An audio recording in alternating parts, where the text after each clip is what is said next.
হরে কৃষ্ণ কৃষ্ণ কৃষ্ণ হরে হরে, হরে রাম রাম রাম হরে হরে। নমস্কার।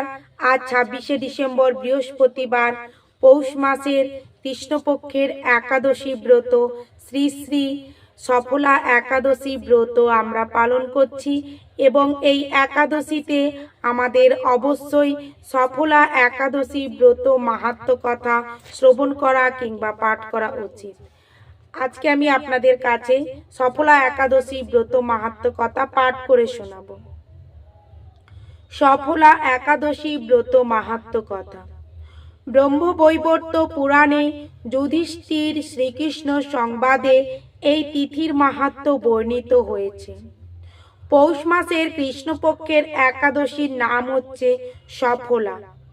যুধিষ্ঠির বললেন, হে প্রভু, পৌষ মাসের কৃষ্ণপক্ষিয়া একাদশীর নাম, বিধি এবং পূজ্য দেবতা বিষয়ে আমার কৌতূহল নিবারণ করুন। শ্রীকৃষ্ণ বললেন, হে মহারাজ, আপনার প্রতি স্নেহবশত সেই ব্রত কথা বিষয়ে বলছি। এই ব্রত আমাকে যেরকম সন্তুষ্ট করে, বহু দান দক্ষিণা যুক্ত যজ্ঞাদি দ্বারা আমি সেই রকম সন্তুষ্ট হই না। তাই যত্ন সহকারে এই ব্রত পালন করা কর্তব্য। পৌষ মাসের কৃষ্ণপক্ষিয়া একাদশীর নাম সফলা। নাগেদের মধ্যে যেমন শেষনাগ সর্বশ্রেষ্ঠ, পক্ষীদের মধ্যে গরুড়, মানুষের মধ্যে ব্রাহ্মণ, দেবতাদের মধ্যে নারায়ণ সর্বশ্রেষ্ঠ, তেমনি সকল ব্রতের মধ্যে একাদশী ব্রত সর্বশ্রেষ্ঠ। হে মহারাজ, যারা এই ব্রত পালন করেন তারা অত্যন্ত প্রিয়। এদের এ জগতে ধনলাভ ও পরজগতে মুক্তি লাভ হয়।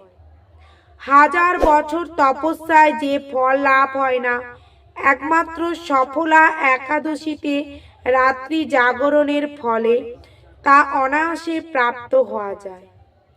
মহিষ্মত নামে এক রাজা প্রসিদ্ধ চম্পাবতী নগরে বাস করতেন।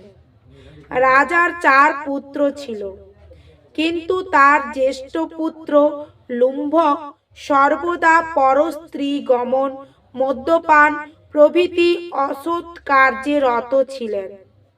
সে সর্বক্ষণ ব্রাহ্মণ, বৈষ্ণব ও দেবতাদের নিন্দা করত। পুত্রের এই আচরণে ক্ষুব্ধ হয়ে রাজা তাকে রাজ্য থেকে বার করে দিলেন। স্ত্রী, পুত্র, পিতামাতা, আত্মীয় স্বজন পরিত্যক্ত হয়ে সে এক গভীর বনে প্রবেশ করল। সেখানে কখনো জীব হত্যা, আবার কখনো চুরি করে জীবন ধারণ করতে লাগলো। কিছুদিন পরে একদিন সে নগরে প্রহরীদের কাছে ধরা পড়ল। কিন্তু রাজপুত্র বলে সেই অপরাধ থেকে সে মুক্তি পেল। পুনরায় সে বনে ফিরে গিয়ে জীব হত্যা ও ফলমূল আহার করে দিন যাপন করতে লাগলো। ওই বনে বহু বছরের পুরনো একটি বিশাল অশ্বত্থ বৃক্ষ ছিল। সেখানে ভগবান শিব বাসুদেব বিরাজমান বলে বৃক্ষটি দেবত্ব প্রাপ্ত হয়েছে। সেই বৃক্ষতলে পাপ বুদ্ধি লুম্ভক বাস করত। বহুদিন পর তার পূর্বজন্মের কোনো পুণ্য ফলে সে পৌষ মাসের দশমীর দিনে কেবল ফল আহারে দিন অতিবাহিত করল। কিন্তু রাত্রিতে অসহ্য শীতের প্রকোপে সে মৃতপ্রায় হয়ে রাত্রি যাপন করল। পরদিন সূর্যোদয় হলেও সে অচেতন হয়েই পড়ে রইল। দুপুরের দিকে তার চেতনা ফিরল। ক্ষুধা নিবারণের জন্য সে অতি কষ্টে কিছু ফল সংগ্রহ করল। এরপরে পুনরায় সেই বৃক্ষতলে বিশ্রাম করতে থাকল। রাত্রিতে খাদ্যাভাবে সে দুর্বল হয়ে পড়ল। সে প্রাণ রক্ষার্থে ঈশ্বরের উদ্দেশ্যে ফলগুলি, হে ভগবান, আমার কি গতি হবে বলে অশ্রুপাত করতে সেই বৃক্ষতলে হে লক্ষ্মীপতি নারায়ণ, আপনি প্রসন্ন হন বলে নিবেদন করল। অনাহারে ও অনিদ্রায় সেই রাত্রি যাপন করল। ভগবান নারায়ণ সেই পাপী লুম্বকের রাত্রি জাগরণকে একাদশীর জাগরণ ও ফল অর্পণকে পূজা বলে গ্রহণ করলেন। এইভাবে অজ্ঞাত অনুসারে লুম্বকের সফলা একাদশী ব্রত পালন হয়ে গেল।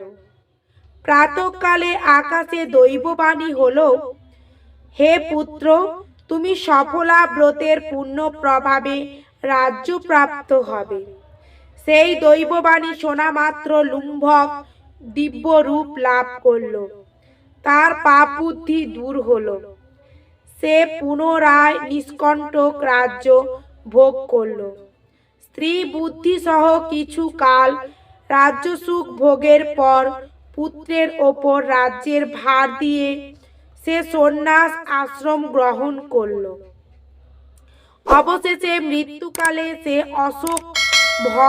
অভয় ভগবানের কাছে ফিরে গেল। হে মহারাজ, এভাবে সফলা একাদশী যিনি পালন করেন তিনি জাগতিক সুখ ও পরে মুক্তি লাভ করেন। এই ব্রতে যারা শ্রদ্ধাশীল তারাই ধন্য, তাদের জন্ম সার্থক, এতে কোনো সন্দেহ নেই। এই ব্রত মাহাত্ম্য পাঠ ও শ্রবণে মানুষের রাজসীয় যজ্ঞের ফল লাভ হয়। ভক্তবৃন্দ, এই ছিল শ্রী শ্রী সফলা একাদশী অর্থাৎ পৌষ মাসের কৃষ্ণপক্ষিয়া একাদশী ব্রতের ব্রত মাহাত্ম্য কথা। যা শ্রবণ করলে বা যা পাঠ করলে প্রতিটি মানুষের রাজসূয় যজ্ঞ ফল লাভ হয়।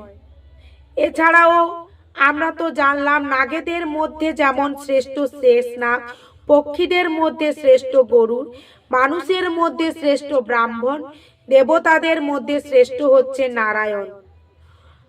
আর সেই রকম ভাবে ব্রতের মধ্যে শ্রেষ্ঠ হচ্ছে একাদশী ব্রত।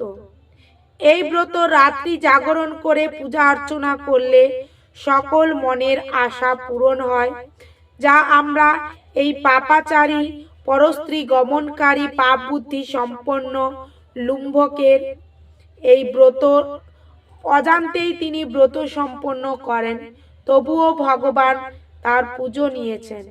এইভাবেই তার মনের আশা পূরণ হয়েছে এবং তিনি রাজ্য প্রাপ্ত হয়েছেন এবং মৃত্যুর পর ভগবানের কাছে ঠাঁই পেয়েছেন। যাই হোক ভক্তবৃন্দ, আমরা অবশ্যই এই সফলা একাদশী ব্রত আজকের দিনে পালন করছি এবং অবশ্যই সবাই করবেন এবং পরের দিন ঠিক যথা সময়েও পালন করবেন। হরে কৃষ্ণ, রাধে রাধে।